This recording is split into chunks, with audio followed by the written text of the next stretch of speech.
nós iremos falar sobre a segunda fase da dosimetria da pena. A dosimetria da pena, ou seja, o cálculo da pena, é um cálculo feito para determinar qual será a sanção atribuída a uma pessoa que cometeu algum determinado delito. O Código Penal brasileiro adota o que chamamos de pena em abstrato, ou seja, existe um limite mínimo e um limite máximo estabelecido para um determinado crime, como no inciso 121 do Código Penal, que é sobre matar alguém, onde está determinado que a reclusão será de 6 a 20 anos. Ou seja, nós temos um limite mínimo de 6 anos e um limite máximo de 20 anos. A dosimetria da pena atende ao sistema trifásico, ou seja, ele é dividido em 3 fases. Essas 3 fases são a primeira, a fixação da pena base, a segunda é a análise dos agravantes e dos atenuantes, e a terceira fase é a análise das causas de diminuição e de aumento da pena. O que nós estudaremos mais profundamente é a segunda fase, como eu já disse, a segunda fase da dosimetria da pena. Mas para a gente adentrar mais profundamente na segunda fase, nós iremos relembrar um pouquinho da primeira fase da dosimetria da pena. Na primeira fase da dosimetria da pena é quando ocorre a fixação da pena base. Para ser estipulada a pena base, primeiro ocorre a análise de algumas circunstâncias judiciais. São 8 circunstâncias judiciais e, de acordo com o número de circunstâncias judiciais desfavoráveis ao réu, determinará se a pena será maior ou menor. São as circunstâncias analisadas a culpabilidade, os antecedentes criminais, a conduta social, a personalidade do agente, os motivos, as circunstâncias, as consequências e o comportamento da vítima. Na segunda fase da dosimetria da pena é onde nós analisaremos os agravantes e os atenuantes. Os atenuantes são aquelas circunstâncias que atenuam a pena, só que outro aluno irá falar mais profundamente sobre essa parte. Os agravantes já são aquelas circunstâncias que agravam a pena e está estabelecido no artigo 61 e 62 do Código Penal. De acordo com o artigo 61 do Código Penal, são circunstâncias que sempre agravam a pena quando não constituem ou qualificam o crime. Inciso 1, a reincidência. Inciso 2, ter o agente cometido crime. A linha A, por motivo fútil ou torpe. A linha B, para facilitar ou assegurar a execução, a ocultação, a impunidade ou vantagem de outro crime. A linha C, a traição de emboscada ou mediante dissimulação ou outro recurso que dificultou ou tornou impossível a defesa do ofendido. A linha D, com emprego de veneno, fogo, explosivo, tortura ou outro meio insidioso ou cruel ou de que podia resultar em perigo comum. A linha E, contra ascendentes, descendente, irmão ou cônjuge. A linha F, com abuso de autoridade ou prevalecendo-se de relações domésticas, de coabitação ou de hospitabilidade, ou com violência contra a mulher na forma da lei específica. Com a linha G, com abuso de poder ou violação de dever inerente a cargo, ofício, ministério ou profissão. A linha H, contra criança maior de 60 anos, enfermo ou mulher grávida. A linha I, quando o ofendido estava sob a imediata proteção da autoridade. A linha J, em ocasião de incêndio, naufrágio, inundação ou qualquer calamidade pública ou de desgraça particular do ofendido. E a linha L, por último, que é em estado de embriaguez preordenada. Então, essas circunstâncias descritas, quando cabível, elas poderão agravar a pena. Então, essas circunstâncias, como descrito, quando cabível, elas poderão agravar a pena base estipulada.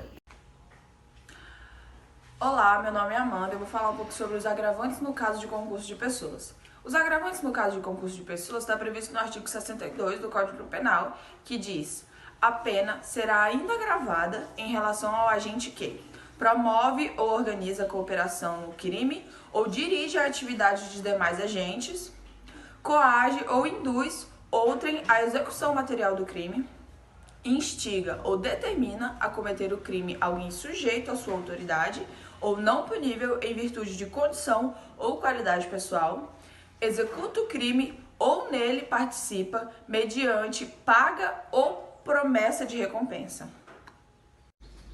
Bom, agora eu vou falar sobre o conceito de reincidência. O conceito de reincidência está previsto no artigo 63 do Código Penal, que diz: verifica-se a reincidência quando o agente comete novo crime depois de transitar em julgado a sentença que, no país ou no estrangeiro, o tenha condenado por crime anterior. O que realmente é a reincidência? A reincidência é quando um agente, depois de cometer um crime, comete um novo crime antes do prazo de 5 anos. Porque ele tem um prazo de 5 anos que vai dizer se ele vai ser reincidente ou não. Se ele cometer esse crime antes do prazo de 5 anos, ele será reincidente. Se ele cometer depois, ele não vai ser reincidente. Porém, para o efeito da reincidência, os crimes militares próprios e os crimes políticos não entram nessa questão da reincidência. Ele não recebe o efeito da reincidência, porque os crimes militares estão previstos expressamente no Código Penal Militar, que os diferencia dos crimes militares relativos. E os crimes políticos, sejam puros ou relativos, também não geram como antecedentes a reincidência para delitos comuns. A reincidência como agravante de pena, ela acontece quando o agente, depois de ter cometido um crime, comete novamente um crime antes do prazo de 5 anos. Assim, ele vai se tornar reincidente e na pena dele vai ter um agravante. A reincidência específica está prevista no artigo 64 do Código Penal, que é quando um agente, após cometer um crime, torna a cometer este mesmo crime. O livramento condicional para crimes hediondos, ele acontece se o apenado não for reincidente específico em crimes hediondos. Depois de cumpridos 2/3 da pena, em regime fechado, ele poderá ter o seu livramento condicional. A substituição por penas restritivas está prevista no artigo 44 do Código Penal, que diz que é possível a substituição de penas privativas de liberdade se o delito praticado não for com violência ou grave ameaça à pessoa. E a pena e a reclusão imposta não pode ultrapassar o limite de 4 anos. E também o agente ele tem que preencher os requisitos subjetivos para receber o benefício. A inconstitucionalidade da reincidência, ela é inconstitucional, né, quando acontece como agravante de pena em processos criminais. Está previsto no artigo 61, inciso 1 do Código Penal. Sobre as consequências da reincidência, ela impede a substituição de pena privativa de liberdade, ela impede a concessão de sursis, caso se refira a reincidências por crimes dolosos, ela aumenta o prazo de cumprimento de pena para a obtenção do livramento condicional, ela impede a concessão do livramento condicional quando se trata de reincidência específica nos crimes hediondos, tipo tráfico de entorpecentes, terrorismo ou tortura. Segunda fase da dosimetria da pena, as atenuantes.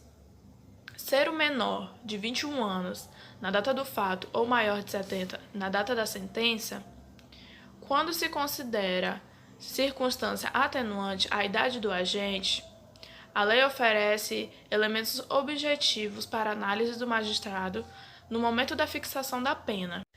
Sendo de aplicação obrigatória, há de se concluir que, existindo num caso concreto uma atenuante, o magistrado deverá aplicá-la, reduzindo a pena, ainda que abaixo do mínimo legal.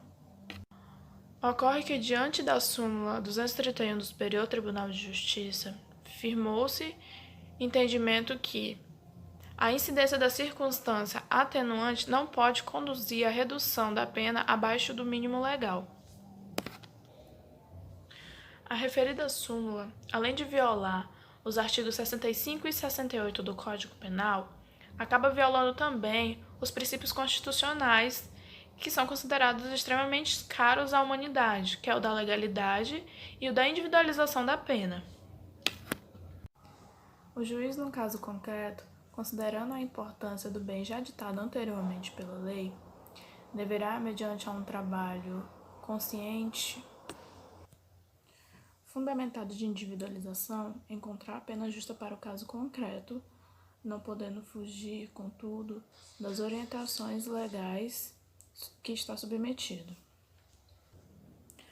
Não há dúvidas que se deve sempre analisar as atenuantes do caso concreto, mesmo que isso ainda possa conduzi-las à redução abaixo do mínimo legal.